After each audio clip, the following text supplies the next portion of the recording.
प्यारे बच्चों, आज हम सभी पाठ 10 वाक को पुनरावृत्ति के रूप में करेंगे।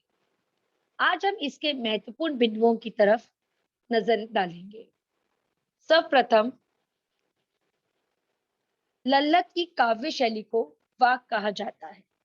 उन्होंने अपने वाक के जरिए जाति और धर्म की संकीर्णताओं से ऊपर उठकर भक्ति के ऐसे रास्ते पर चलने पर बल दिया है जिसका जुड़ाव जीवन से हो, ना कि धर्म और जाति की संकीर्णताओं से।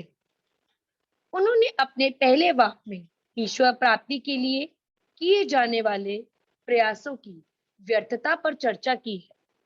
कवित्री के अनुसार यह संसार कच्चे धागे की रस्सी की नाव की तरह खींचा चला जा रहा है। वे अपनी जीवन रूपी नाव प्रयास रूपी कच्चे धागे से खींच रही हैं। पता नहीं ईश्वर कब उनकी पुकार सुनकर इस संसार रूपी भव सागर को पार करने में उनकी सहायता करेंगे। वे उदाहरण स्वरूप बताती हैं कि जिस प्रकार कच्चे सकोरे में पानी रखने से उसमें से पानी टपकने लगता है, ठीक उसी प्रकार सांसारिक जीवन से मुक्ति के सारे प्रयास व्यर्थ हो रहे हैं। उनके मन में बार बार ये पीड़ा उठ रही है कि वे अपने घर कब जा पाएंगे, अर्थात ईश्वर से कब मिल पाएंगे। दूसरे वाक में कवित्री बाहरी आडंबर का विरोध करते हुए बता रही है कि सांसारिक वस्तुओं का उपभोग करने से मनुष्य को कुछ भी प्राप्त नहीं होता, और यदि उनका उपभोग नहीं करता तो मनुष्य के मन में अहंकार उत्पन्न हो जाता है। कवित्री जीवन में संभाव रखने के लिए कहती है।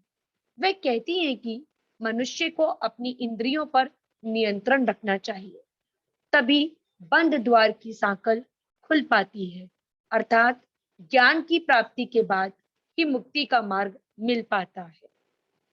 तीसरे वाक में कवित्री आत्मलोचन की अभिव्यक्ति करती है। वे कहती हैं कि इस संसार में उनका आगमन सीधी राह से हुआ है, किंतु यहाँ आकर वे संसारिक प्रचंडों में लिप्त हो गई। ईश्वर की प्राप्ति का वे उपाय कर रही हैं। हठयोग द्वारा वे ईश्वर को प्राप्त करना चाहती हैं, परंतु सूक्ष्म नाड़ी रूपी पुल पर खड़ी रह जाती हैं, जिससे जीवन बीत गया।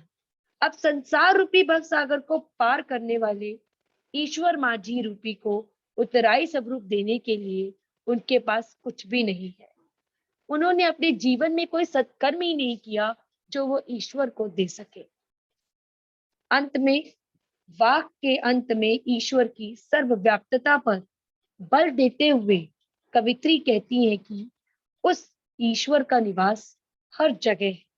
वह सर्वव्यापी है। हिंदू मुसलमानों में उसमें कोई भेदभाव नहीं है। ज्ञानी व्यक्ति हमेशा वही होता है जो स्वयं को जान लेता है, और जो स्वयं को जान लेता है वही ईश्वर से साक्षात्कार कर पाता है, अर्थात वही ईश्वर को प्राप्त कर पाता है।